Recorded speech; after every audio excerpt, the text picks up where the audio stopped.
Ooh, okay, add a guest. Hello, is this working? Okay. Can I? Oops.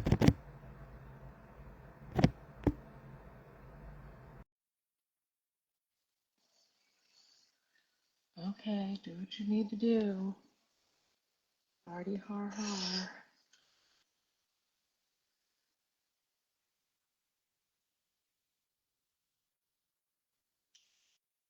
All right.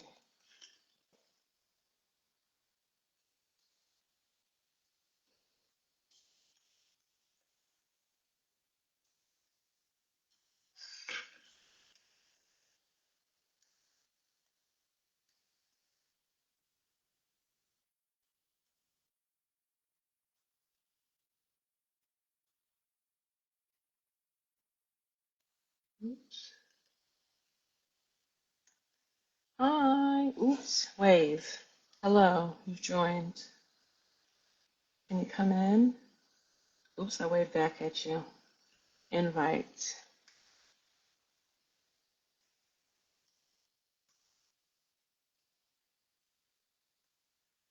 Oops.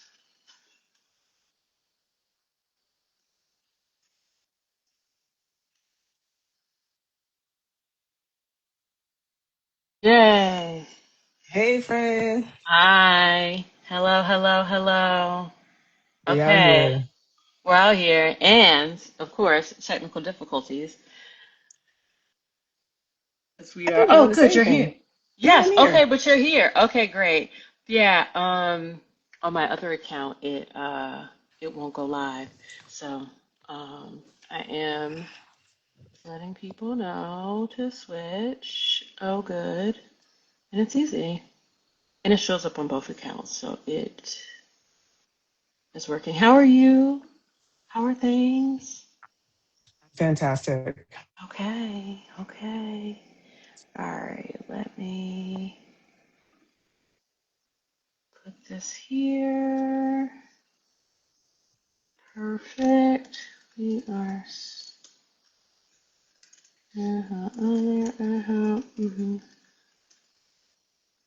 Oops. Okay. All right. I'm excited.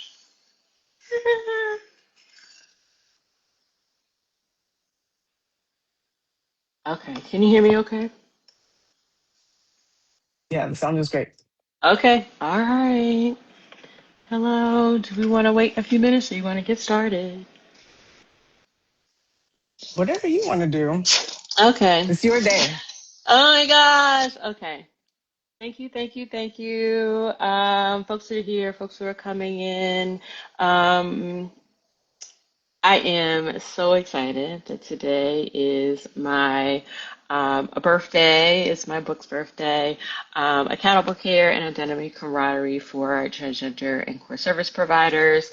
I'm super excited about this talk, for one, because this was 8 years in the making. I was just thinking today about like when was this, particularly birthed, and yeah, it's been 8 years. So, and my kiddo turns 8 this year. So it's just like Zay has lived as long as this book has. So, I'm excited to like dissect all the little pieces, talk about who it's for, talk about the purpose, and no greater person to have that, to do that is with you, Erica. So, thank you very much for coming. Please, tell the folks about you. I mean, first and foremost, I'm Dr. Thomas's biggest fan. I just want to say how excited I am that your first book gets to be in the world and that I get to be witness to this moment and share it with you. Mm, Um, and I think it's important context that we've been in these social work streets together 20 years, right? 20 we're elders. years. We graduated the same year, and so we've been witness to each other on a journey of really trying to interrogate like our role in this moment, and having all kinds of complicated relationships to our field. Um, I I come here really, really excited to see you shine. Mm, Um, and I come here as a Black trans masculine person who's queer, who's been in this work, who's burnt out many, many times, who came into this work via peer support and harm reduction, and like the kinds of questions that this body of work asks are like questions that keep me up at night. And I'm like, oh, fantastic. We get to actually collectively grapple with these things. mm, Um, and I'm also here as um, the founding director of the National Queer and Trans Therapists of Color Network. And so you, as one of our inaugural advisory board members, have mm, really helped us shape what we're doing now around healing justice. And so I also feel in like really big solidarity with you and the mm, interventions that you're trying to make. And I get to be in conversation with you about your book and about really more than that, this body of work that I feel like is emerging. Um, and I really want to talk about how we situate this work in the context that we're in. Um, and in a moment, I'm going to ask you about the origin story. But as I was sitting with the introduction earlier today, I told you this earlier, you're an exceptional writer. Um, and some of what I was feeling really moved by and emotional around is just like you bring us right back to 2020 and mm. the portal that 2020 continues to be around like the worst of us and the best of Yeah. us. Mm-hmm. Um, and I was just like, oh damn! Like sometimes I forget just like actually how traumatizing that experience was, and based on your position, based on your role. And so anyway, I want to know for you the origin story of this project, um, Mm-hmm. that we get here, and then also why this, why now. Yeah. So this started, I would like to say out of purpose and out of petty. Like I would like to add both pieces. And so when I was getting my master's at Widener, like I think, I even dug into my old Howard University papers, and my papers are about identity. Like they are about like who people are in systems. There's usually a gay person and education somewhere in the mix of all of my papers that I've written. And so I think it's always been in me to talk about that. And I think some of that is just my lived experience as a non-binary queer person. So adding that piece in there.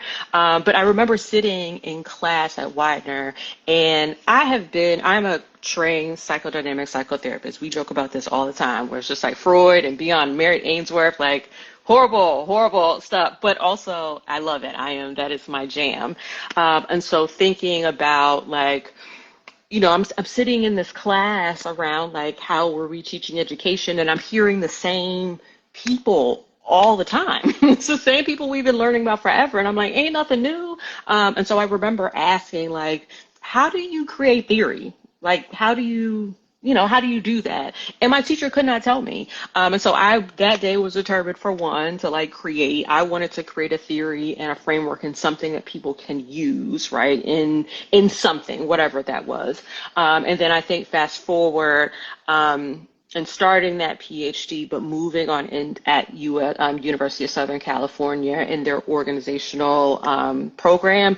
At that point, I was both an educator and a social worker. So I was both doing the things at once, and I can see it from both sides. I've done everything from working at the morgue, to, at that point, like teaching at USC. So it was just like, I've seen enough, right? Once 2020 hit, we all just got on the computer. You know what I'm saying? Like it wasn't, that's literally what I went to work in March, and then I did never went back. Like I just never went back to the office. So we were scrambling. And then what also was key to me was that my friends were also scrambling because they ain't never done that before. At that point, I had taught online for years. So I was helping other people be able to like adjust.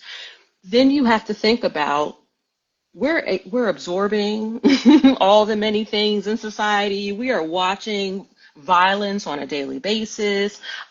We are doing a lot of just ingesting of information and living in it, right? Like we are living in it. And so as clinicians, the thing that I was concerned about was what happens when your clients can see in your living room? What happens when they know your personal business, right? Like what happens if for you as a non-binary or queer person seeing other non-binary and queer people who are also affected by the system that's like crumbling, like how do you negotiate like what is yours and what is the client's? And so I think it was all of those things come together. So I was just really interested in, we're living this era of self-care, right? Like bubble baths and candles and everything feels good. Like we're living in that, but I do feel like there's some responsibility on the larger system to help with what we are going throughout. So yeah, that's how it started. USC, I would say was pretty helpful because I'm not a business person, and so coming from a structure of thinking about organizational management and how to be like, I thought that was helpful. But a lot of my like leadership, I will say, is like Bear Rustin and Ella Baker and Dr. Barbara Solomon. These are people that I look up to. These are people that I look up to like how do we dig into the center and change things around us. I appreciate your response because it's such a social work response. You know what I mean? It's like I feel like context is everything. And so one of Hmm. the gifts that you had is that you've been in this work a very long time and you've worked in different contexts and you're able to and you're very curious. You're Yeah. nosy. You want to know, understand the thing. You know what I mean? Mhm. And so that feels really important to the story. That like you got to see this issue from a lot of different angles, also as you're experiencing it. You Yeah. know? Yeah. Yeah. And just who had the blueprint at that point of doing this work on the computer, like deep Yeah. trauma work on a Right. computer? Like, and Right. it's not to Right. say, and then on the other hand, there's a level of accessibility that because now people who Hmm. can't have do have, but Right. that doesn't mean that that experience isn't not as great or isn't harmful in some way, shape, or form, especially with the disconnect that we have with each other. So that's just Yeah. a thought of mine. Yeah. Yeah. So we are living in a hellscape, as we all know. I mean, it's it's hard out here in these We are streets. dying. We're dying. Everything's collapsing. We got let's list them. We got fascism. We got eugenics being accelerated by things like AI. Climate catastrophe. I mean, Oh my God. This, I saw your whole city underwater. I'm like, what? and It's my response was, it's always like that. Like, that's not it. Actually, no, it shouldn't be. actually let us not normalize. This is not normal. Um, Right. you know, ICE is out here kidnapping people off the street.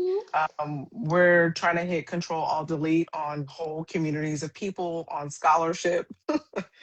We People, are people were having a reading comprehensive crisis. The kids can't read. absolutely and literally everything is being criminalized, right? So our communities are being criminalized, and then if you care about criminalized people, you're also being criminalized. So I think about this book in relationship because it's like there's when you started the research, there's Hmm. when you wrote the book, and then there's now, and then so many things have come to fruition during that time. Yeah. So why do you think this work is important in this political moment, given the conditions that our people are surviving? Yeah. So I really think about like it was important for this to live on. Like I Hmm. didn't want this to be like this is a book about the moment, but I did want to structure like if this gets worse.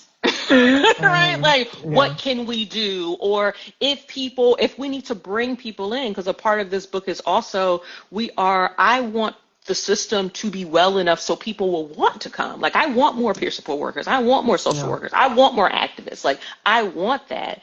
But if we are not, but I don't know, but if we are not taking care of that aspect of it, nobody's going to want to do it for one, right? It's just very exhausting. Like this work, Yeah. I'm tired. Are you Yeah. tired? I'm tired. Right, I am So tired. sorry.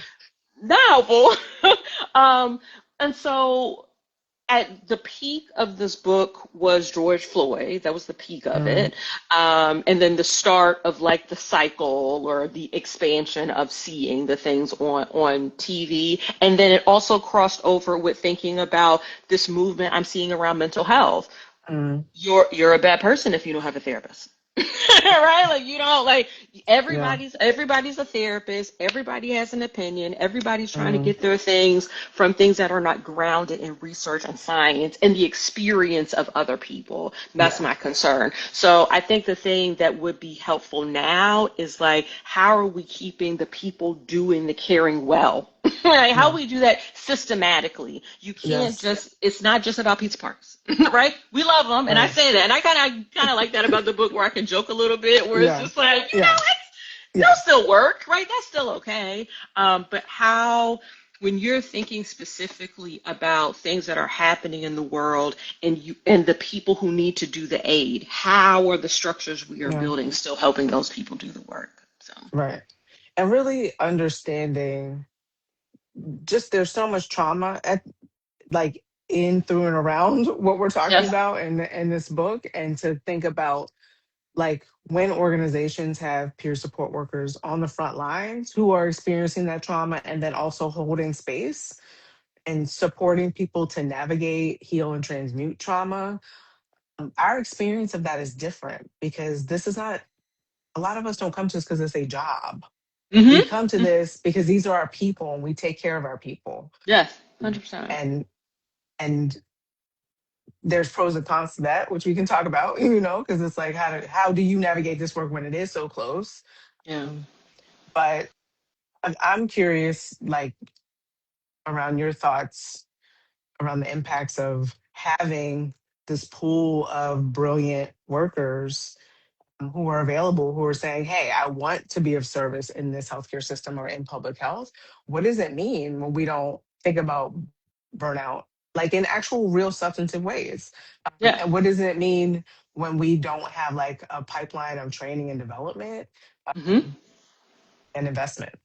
Yeah, I there's a particular what I didn't want people to think that just exploring burnout means that something bad happened, right? Like I Yeah, was also curious in that because it was work, it's work we want to do, right? yeah, Like I want my people to be free. Like I want to be out there in the streets. I want to do that. So I wanted to also I was tired again. yeah, Right? It was just like I feel like it was just making me more exhausted by yeah, leaning in more, giving up my phone number, like hmm, hey, call me anytime, yeah, looking for a resource, staying up all night. Like we are working overtime, right? And yeah, and there are plenty of resources that talk about like what's happening to your nervous system and just like, hmm, I understand that, but I also want to call out the fact that just because people want to do it doesn't mean it's also not going to exhaust them. And so yeah, again, and looking at the organizations who hire those people, right? Like if you are queer and trans and you work for a queer and trans organization, like that's just who you're gonna find there, right? hmm, I'm so close in my identity. That's great that I can be with my people, but please, what are also the things that I need to look out for as signs, signals that hmm, things are happening, and then also as the organization, what is your responsibility? yeah. Yeah. And I feel like so much of this, I'm just going to bring in capitalism because how can we not? Yep. Is like we need to, like, at a baseline, we need to just value our workers. Hmm. Hmm. We need to Yeah. treat people with dignity and respect. We need to pay people a living wage. I just want to say that because I also feel like, especially in the context that I'm in around things like healing justice, it's like, okay, well, your burnout is your fault. We gave you the pizza party, we gave you the yoga room, you didn't use it. And Right. so, meanwhile, you're asking people to work 80 hours a week. People are being available at all times of night, because our Hmm. people are dying. Like Yep. there's consequences. Um, But I think a lot about the structural interventions that need to happen. And I'm curious, in your opinion, like what are those specifically? And then another question is, how does this work when you have people who are on the front lines, in healthcare in particular, who are queer, trans, non-binary, and also people of color, who are in institutions where the leadership is not representative of those on the front lines. Like starts to get dicey. It starts to get dicey. Okay, hold on. Okay, break that up, break that up. Give me the first part and then give me the second part. Yikes! I Oh, can't even yikes! just go with the second part. Just go with the second Okay. part. That's the most important. What do the queer and trans folks do? What happens when the people above are not? Reflective. They're not reflective. Right. It's- Um,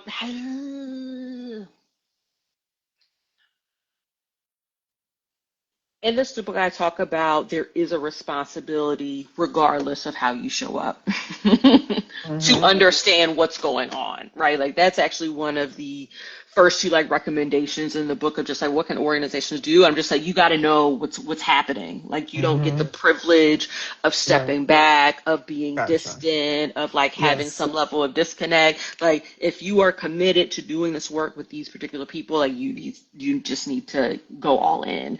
And so I talk about that portion.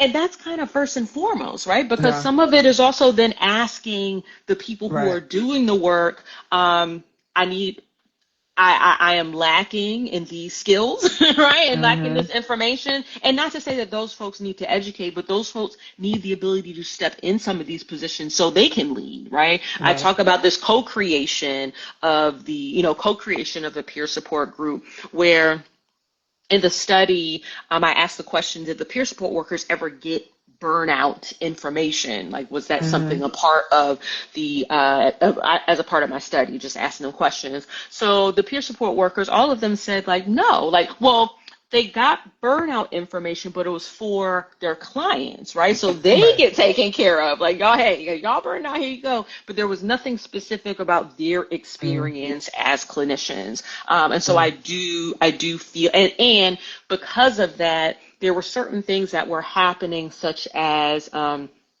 say, we're all on the computer, right? So Yeah. they're working 9 to 5, all on the computer.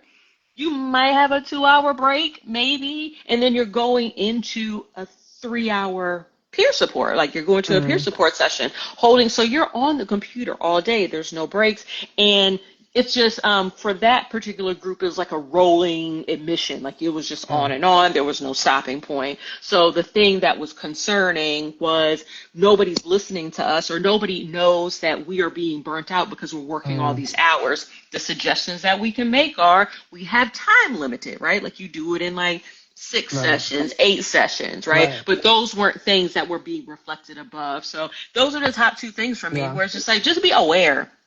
And Right. if you can't do it, move out the way. Yeah. That's really what I think is helpful. And even though that sounds basic, people are not willing to do that, right? Like Yeah. if you're at a certain level, have a certain level of Mhm. information, you hold a certain position, whatever, you're not willing to say you don't know, Right. because of the danger of like, well, I'm going to lose this position, this privilege that I have. And if we are going to be honest about how we take care of folks, a part of that means like moving out the way if you're burning them out. Yeah. And to listen, the only way you're going to build that awareness, it's like even if you're being um, supervised by someone who's reflective of your community or your identities, like if you're on the front lines, every human being is unique, individual, and people actually need folks with power and leverage to take seriously what they're experiencing.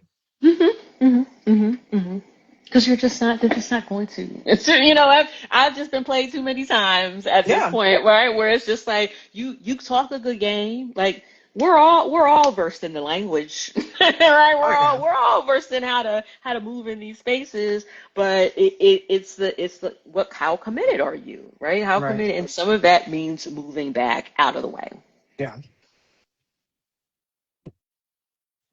Have you seen any of that happen successfully?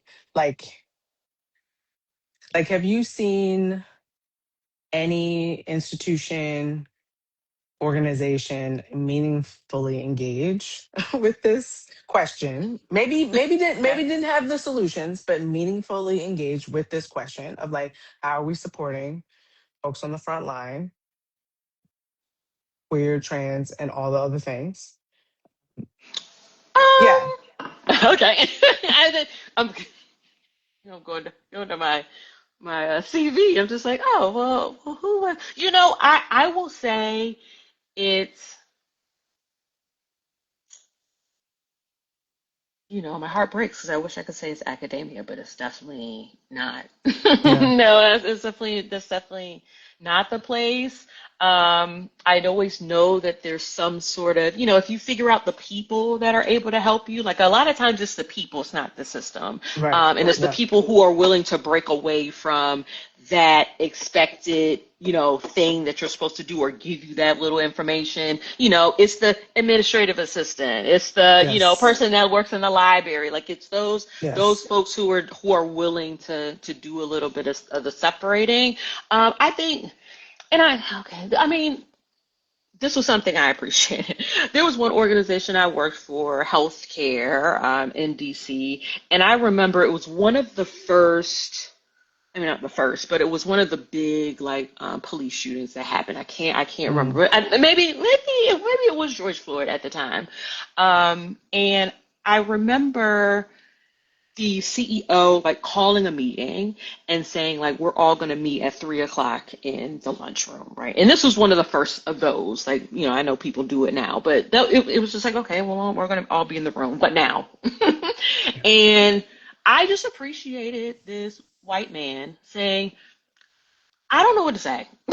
I don't know what to say. I just knew we had to be here in this room together and I just had to listen. So like what can we do right now? Because I'm concerned. And I didn't feel like it was like, please educate me on what's happening. I felt like it was just like I'm really surrendering in this moment because it's just like mm, I don't know what to do next, but I'm willing to help. I'm willing to do what I want to do. And I feel like at that time, so I feel like some of the concerns that were within reach were heard, and yeah, I appreciate that. Like I at least appreciate, if anything, if you are willing to sit down and listen and say I don't know, and which to me is another way of moving out the way, yeah, and not in a way of educating, but it's just like even if I'm giving you education, there has to be a gain in it for me.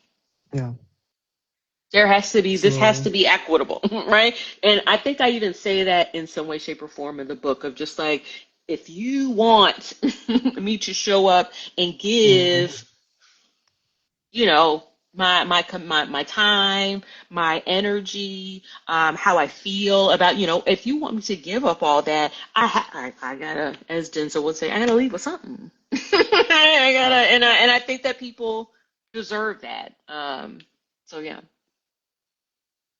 I think you're also talking about really disrupting these inherent power dynamics and having just like a more not collaborative approach. Maybe that's not like a more collective approach to these things. Like all of this is happening to all of us. Yeah. Your burnout is not your personal failure. And burnout it comes from a lot of different places. Mhm. Sometimes it's directly about the work and boundaries around the work. Sometimes it's about the level of trauma we're being asked to steward and hold. Sometimes it's about working in a toxic environment, and being around people who don't support us. Sometimes it's because external to work, we have a lot of other things going on. Mhm. And so I think one of the contradictions I often think about is like, I often use this example. If you are an organization that does work around racial justice, you're asking people to like outside of work be about those things, right? Mhm. So you Mhm. can't be Mhm. like I'm pro black at the job and then I'm in the Klan on the weekends. Like that's not how that works. And so there's a lot of there's contradictions in what we're asking people to do in the context of being employed. You know what I Yes. mean? Yeah. And Yeah. Yeah. so I feel like when we're talking about the care that practitioners need to receive, right, but also need to make sure it's prioritized, that they're engaging in for themselves, it gives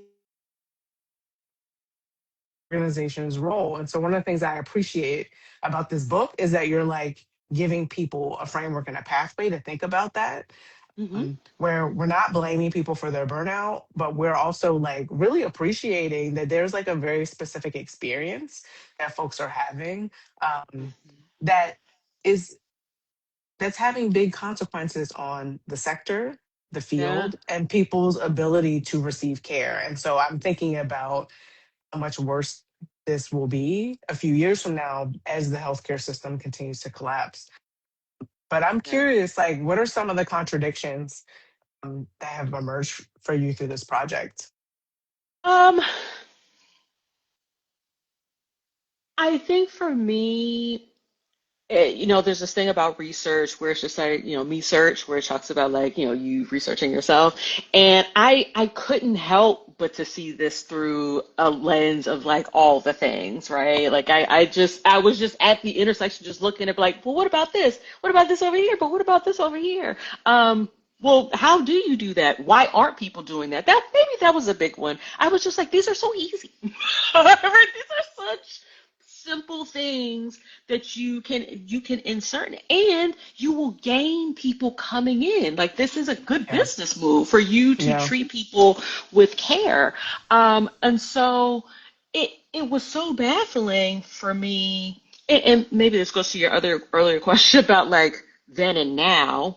Mm, um then I was not the ED of accreditation then, so I didn't have a certain level of seeing it at the top. So one experience that I really just stopped at was the experience of the worker. Like, I didn't think yeah. about it in the context of the organization. And then once I got into a place to where I was making those decisions, where I was Mm, sitting in those rooms and seeing, I was also just like, but it's so easy. Like, this right. is not hard. You just don't lack the care to do it. Right? Like, Yeah. it was just really, and that was heartbreaking, especially in social work. Yeah. I really came into this profession with the understanding, I remember looking out in a window at Howard University on the day that I did my tour, and the lady was like, "This is serious work. You playing Mm, with people's lives." And I was just like, "Yes, ma'am." Like that, I think yeah. about that all the time. Like, we are playing in people's lives, and it's very serious Yeah. business.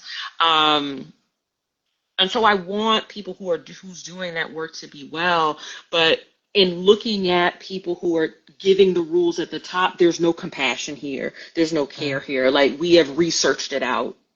Yeah. We have, especially if you are a person who has been a part of faculty where the expectation is around writing and presenting and doing all the things outside of dealing with all the junk that's happening in class right now.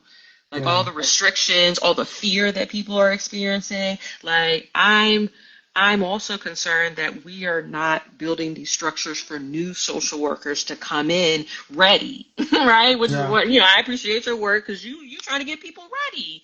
Yeah. And nobody's ready. Yeah. No, Yeah. nobody's ready. So yeah, I don't know if that's answer your question, but yeah, that was as I was Yeah. going up in rank, and how the book was progressing, I was just more and more confused. I was just waiting for there to be something that says, like, you need to do this. It's like, just be kind Yeah. to people, right? Like, make space and recognize that you need that too. And Right. those are all great things to invest in. We just choose Yeah. not to. Yeah. And fundamentally, I mean, the amount of labor exploitation that is running rampant through a lot of these institutions, like I Hmm. think about the earlier in my so-called social work career. I mean, it's like, oh, you're from the community, you're black, you go work with the black people. How Hmm. many jobs I was like, I don't know what I'm doing. I need to be trained. Also, you want me to go work with the black people? There's real things going on here, but my supervisor is white and also not queer and also not non-binary. So it's like I can't even. How does this work? How, like, make it make sense? The math is not mathing. Um, and It was just so many, like, Mission A, go break up a fight. What do you mean? I am yeah, from suburbia. What do you mean you want to go break up look, a fight? okay, you're What? You like, were listen. I was trying. I was doing my best, but why are y'all calling me? Because I'm mm, black, and that's another right, thing I talk about in the book. How it's just like, mm-hmm, especially for if you are a black person working in an all white space, right, or with other clients, it's just like one of my participants said, like, even though I was the only black person, like, I couldn't even if people want to talk about race, I was the race person, right? Like Yeah, none of the right. white people talked about that. So Yeah, that's extra labor right. on top of you being queer trans. So yeah. Yeah. And full tokenization.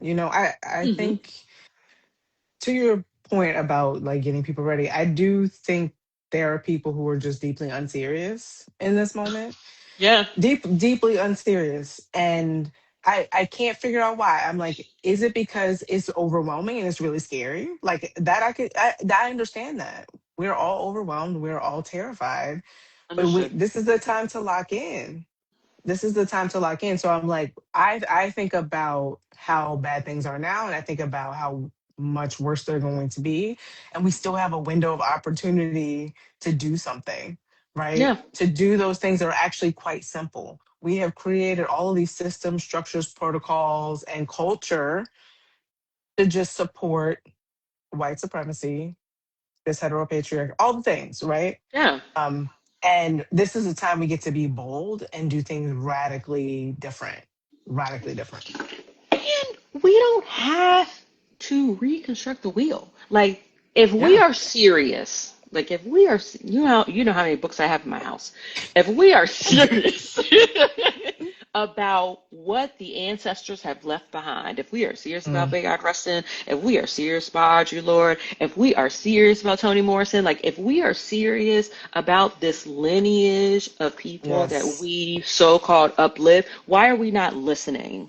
Right? Like, why are Yeah. we not doing what they say? Like, there are things I'm just like, oh, that's all. Like, that was my process throughout, where it's just like, oh, this isn't already written, which is why I like Mm, try to add in and weave in history throughout, because I also want yeah. people to know of just like we have been here before, right? Right. And so yeah, that was the thing that was wild to me, where it was just like, if we are serious about ancestral knowledge and keeping going and Mm, breaking generational curses, right? If we are serious about that, whatever those words mean, why are we not putting words to playbook? Like yeah. that's where I am.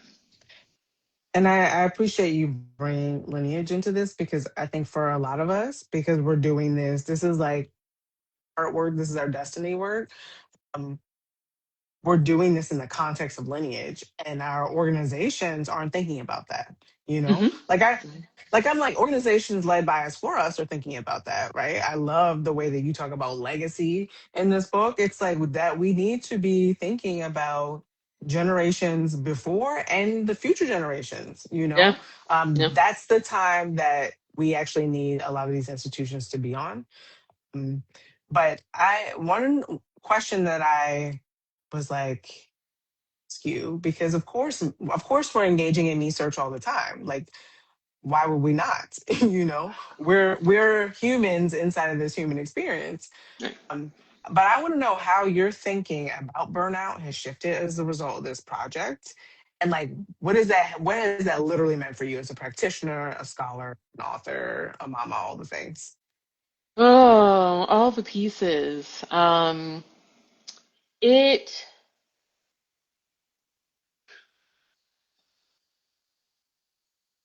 the thing that really comes up is like, especially with all of our experiences with work right now, right? And various, like, various stages of work of where we are. Some are more demanding than others. I think that something that I think about is like, because we have to work, I feel like at least those spaces should accommodate us, right? There Hmm. should be, Yeah. I have really appreciated seeing organizations think about like work at home moms, or work from Hmm. home parents, thinking about like ways to be more accessible for all people to work. Like I really do enjoy that. I hope that keeps going. It looks like it's on, but I really enjoy that for a lot of people. But I think that all of those, I think that the ways that we are able to get the resources to take care of ourselves, like everything else to me falls in place. If you gonna make me work, right? If you gonna make me come in, at least give me space to take care of my kids. At least give me space to be able to take care of myself. At least give me space to be able to take some, so I can be in the street, right? So I can Hmm. help a neighbor. So I can do what Yeah. I also need to do for my community because things are going on. That's the thing. We also don't have the space to pretend that things are not going on anymore. Right? Yeah. Like you have to. And so, in the way that it's changed me, I, even with my kid, like I asked the teachers, like, how are y'all taking care of yourself, Hmm. right? Like, Yeah. because y'all taking care of this kid all day. Are y'all okay, right? I'm asking those questions to my kid's principal. I'm asking them to, the person, across the Mm. street. It has changed the way of me being intentional about what's going on with people and being able to help and to be mindful of just like how much or how little do I need to give that so I can have some for myself. Yeah. Yeah. So yeah, I think if we're gonna live in capitalism, fine, but Yeah. at least have a snack around. Uh, Right? You can we know? at least don't take away the pizza party in the yoga room? If that's all you got, we'll take it. Right. It No. won't take it. It won't figure it out. Right. That's also like a part of the history part of it for me, where it's Mm. just like, even if these things crumble, from your previous question, we have done this before. We have been here before. I also, this project was, again, I have too many books, but it is important for me to start putting things in writing of just like, Yes. here is where we got things from. And I even know that the theory that I use, the helper principle theory, is like from the 1980s or 90s or Mm. something. And I recognize that, but I also want to appreciate that, again, there's a lineage of these conversations that have happened before. And it was interesting to go back into Reasorman and to pull that information out. It's nice to be able to see, even though we are burning out, but it's nice to see the loop around back to the beginning, talking about, but we built these organizations and structures, such as your organization, and Mm. like the geek therapy. Like we have found other ways to survive. Yeah. So yeah, And the reality is, if we take it back to the beginning of the pandemic, for 4 seconds, all the things that all these orgs said they couldn't do, we figured out how to do. All of a yeah, sudden, no, no, you can't remote work. You're not going to work. People are remote working. In fact, they're remote working and they're homeschooling their kids at the same time, right? We were more caring. We were more flexible for like 4.5 seconds, we right? were. It's so nice. And Yeah, and that's what makes me so angry because I'm like, remember mutual aid and disability justice? Remember all that? Okay, cool. We're not yeah, gonna be so now you have no excuse because we know that we can do it. yeah, We know that we can do it. And I feel like your book is like, let's put some work in. yeah. Well, let's step it up. Because there's so many Let's step it up. things that we can't intervene on right now, Yeah, yeah. But I think about in Cutson, one of our values is exquisite care.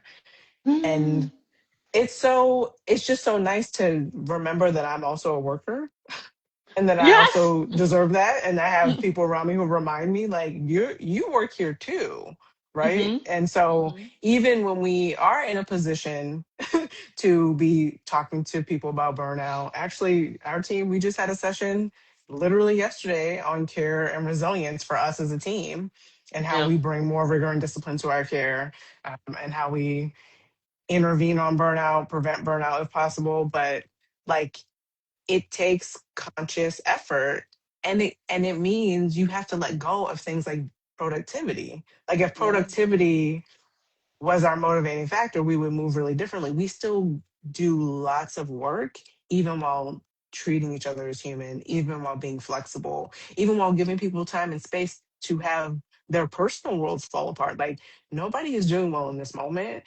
And Mm-hmm. if we all just came back a little bit more aligned with our humanity, I wonder, I wonder what would be possible. You know, it would have stopped, and and I'm sure there's an answer, right? I'm sure Yeah. there's some answer. I think the issue that I am having is that that's not where my humanity lies, right? I do not understand keeping away from folks when they need it. I Yeah. just don't. it confuses me. It's just not. Yeah. I just do not have that in me. So yeah, I'm hoping it shows the commitment, but the simplicity of the experience of just being more committed to people's care, and it welcomes people in, Yeah. right? Well, like, listen, social work ain't got much longer for me. So where are the kiddos, right? Where are the Mm-hmm. new generation of folks who Yeah. are coming in order to also do the work as well? So we also have to make these systems like likable enough so people would want to come Yeah. do the work, so we can keep this cycle, right? So people can be able to be in these spaces because we need them, and Yeah. not, out of productivity because we're not well. Yeah. I think that's the center of this. It's just like none of us are well, but if we are scaring people away, Right. if we're not educating them well, Yeah. they're gonna harm people. And Yeah. me and you talk about all that all the time. Like, Mm-hmm. I know a lot of therapists, but I don't know but two I send people to, right? Like, not Yeah. everybody. Yeah.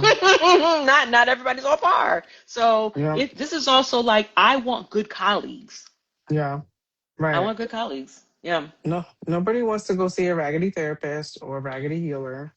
You know, like I Right. have two aspirations: is to not be a raggedy healer and to be someone that Harriet would not have left behind. Oh, Those are my two goals. listen, Okay. that's Even if I yeah. fail, at least I know where I should be. You know. That's a good right. Okay, it's a good marker. Yes. Yeah. Please, please. I know. And now that is my barometer for that type of behavior, and it's so easy to catch Mm, now. I'm just like, oh yeah, she totally. mm-mm. Yeah, she was leaving you in the middle of the night. Sorry. Mm-mm. Yeah. No.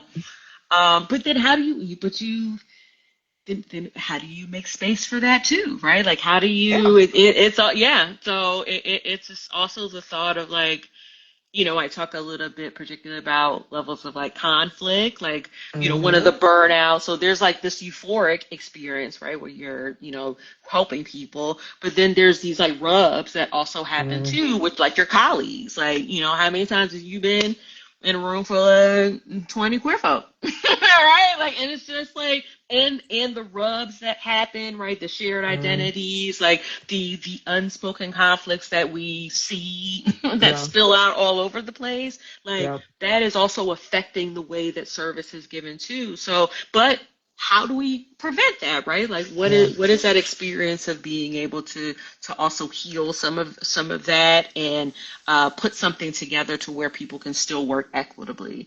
And I found one thing that was cool, where in my study, all my folks were transmasculine folks. Mm, Various in terms of attraction, but all transmasculine folks, because I didn't get any transfeminine folks. That wasn't purposeful. That was just like lack of being able to find people to interview. And so one thing that was interesting that they talked about was how, just like with race, in terms of how people show up in their transition, like people are going to have different experiences, right? So it's just mm-hmm. like not every the transmasculine experience is not the transfeminine experience, right? Like Mm-hmm. those are, so how do you make space for that? How do you make sure that there's space for all things to be equitable? One person was just like, he was just like, I've been transitioning for 10 years and I'm coming in this room and these kids in here they're microdosing, they are doing all sorts of things with their chest, like, right? Like, also I thought I Yeah. was the expert. I came to help, and now I feel like I'm not Yep. doing this, but I'm a trans elder. I'm trying to be with the kids, right? I'm Yeah. trying to, and I also saw that through like a non-binary lens of just like, I'm trying to Mm, understand what is non-binary, yeah. um, Right. as a person who's been transitioning for 10 years, right? Like, so I Mm-hmm. think those like rubs were also interesting to like bring up too. This is why I love when we get to look at all the nuance and complexity inside our own communities. Because it's like we spend a lot of time needing to defend and protect ourselves against external threats, but it's like actually, when we just focus on our own house, we have a lot of dynamics, we have a lot of um, overlap it's why when I was doing clinical supervision, I was supervising a mix of folks who were pursuing licensure and then folks who were in peer support roles, trauma specialists, like, because I'm like, you need the same space to be able to unpack, like, Hmm. our communities are very small. Everybody knows each other. Everybody's got a backstory, Hmm. and you're trying to do this work, and there's, to me, there's a lot of risks that burnout presents, right? I think, like, one risk you already named is like the harm to the folks that we're serving. Hmm. I also think that, like, over time, that's how our odds win, you know? Like, Yeah, the right. forces that Yes. are trying to take us out, it's like if we have not figured out how to collectively care for one another inside of this work and have enough of us engaged in the work to be able to tap in, tap out, like, we're not gonna make it, Yeah. And so what I appreciate is, like, the timing of this book feels so important. I don't know about you, but as things get more horrifying, I'm actually wanting to study more, you Yeah, know. yes. Um, Yes. Hmm. and so Hmm. I'm very excited to Hmm.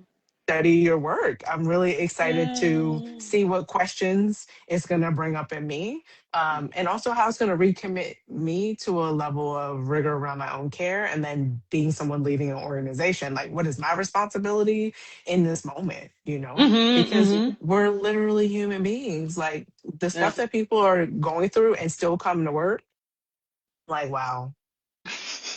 Still come to I work. mean, myself Just like included. I'm right like, wow. here. Yeah, well, just like- and what it's for some people, just like I didn't know what else to do. It's like wow, Right, okay, okay, like right. this is a part. Okay, all right, that's fine. So yay, I'm so excited. It was just something that I didn't see exist. Like I Mm, didn't. And, something that I also was very significant for me around talking about queer and trans folks was, for them at the intersection of healthcare, right? Like I mm, feel like talking about gender specifically, that is a yes. experience that does require us to expand our level of understanding of folks' existences. Like, we have different bodies and parts, and they look differently. And Yeah. even as a person who has birthed another person, like having to constantly teach along the way Mm, is really difficult and can be also really kind of like wearing to people. One person in my study talked about like, yeah, I don't even go to the doctor. wow. I would rather. It was just like I would rather be sick. And he was just like I would just rather be sick. Whew. I'm not going. I just don't want to deal with that trauma. I was like, oh my gosh, like it's Yeah. and Yeah. it popped up in places you didn't even think.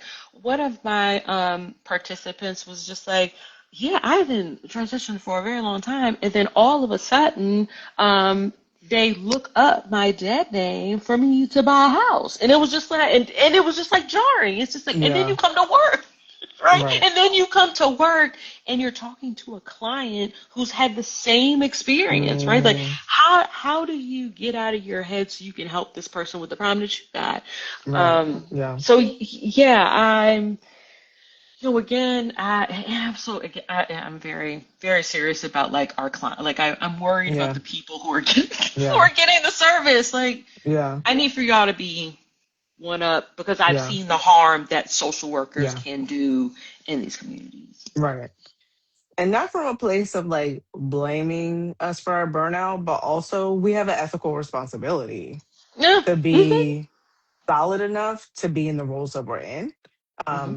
And I think a lot about leadership in this moment. And that's not about, like, leading an org, but just like the ways we all need to be embodying our leadership in this moment. And I'm Mhm. like, yeah, there's a lot of sacrifice, you know.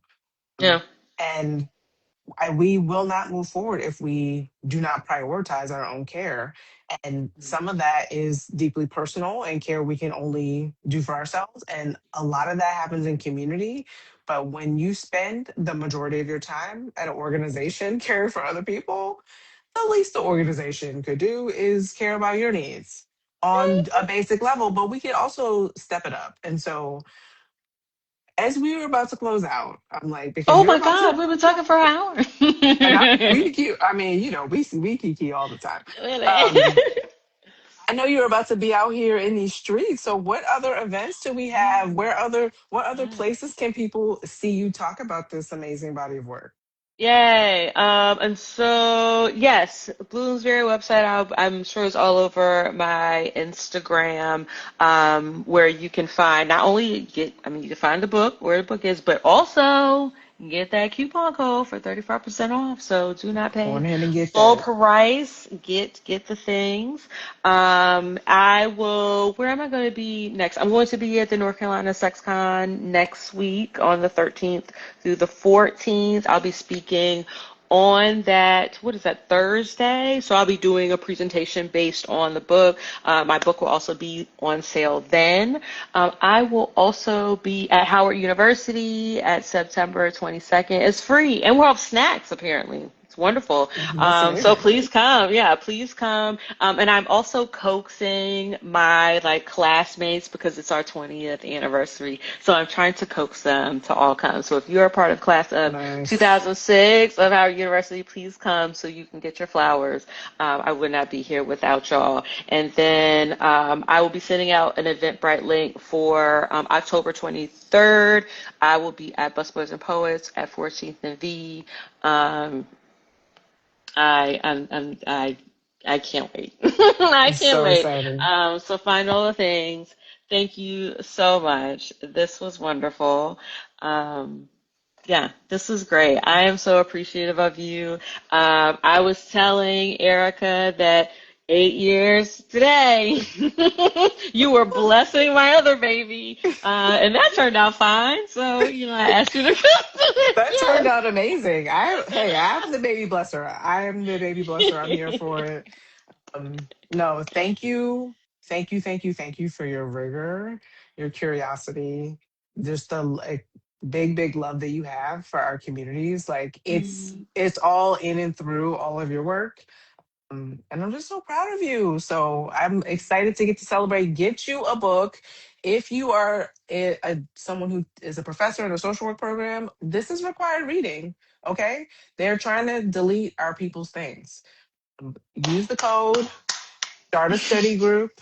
We need to take these things seriously. And one of the things that you've said a number of times, I'm going to have you close us out with, is like, while this body of work is focused on really specific communities, it has lessons for all of us. Absolutely. And that was a point for me. Like, I wanted to make sure that people understood that just because I'm talking about gender, a particular section of what gender can look like, I'm really talking about the foundation of all of us. Like, I want to turn our idea of communities, LGBTQ plus communities, as an exception, and I want us to be a rule, because we cross over so many aspects of how the healthcare system and how the justice system and how the housing system and how all the system, the educational system affect us, right? And we have the answers. Yeah. We all can learn, right? So I really hope that this gets us thinking and encouraging researchers to talk about gender and sex more in this way, in particular of organizational structure. I think we'll all be better for On that note, mic drop. Everybody has their homework assignments. Thank you it. so much, Shannon. You're fabulous. Yay! Thank you. Bye. Bye.